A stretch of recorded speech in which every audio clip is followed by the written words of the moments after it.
1962 का एक नाकाबिले यकीन वाकया, जब टेस्ट पायलट जॉर्ज एयर्ड अपनी जान बाल बाल बचाकर तारीख में अमर हो गए।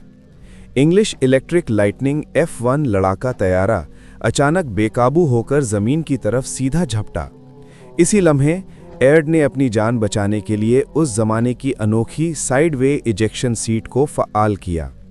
धमाके जैसी आवाज़ के साथ वो तैयारे से बाहर निकले, मगर मंजर इतना हैरत अंगेज था कि फोटोग्राफर जिम मेड ने इस पल को अपने कैमरे में कैद कर लिया। एयर्ड उल्टे लटके हुए थे, पैराशूट अभी खुला भी न था।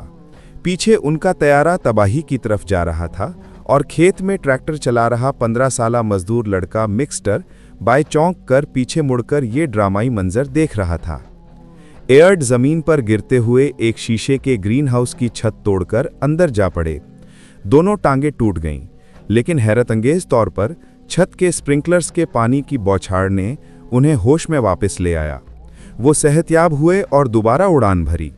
ये वाकया आज भी एविएशन की तारीख में इंसानी हिम्मत, किस्मत और टेक्नोलॉजी के इम्तिजाज की एक शानदार मिसाल के तौर पर याद किया जाता है।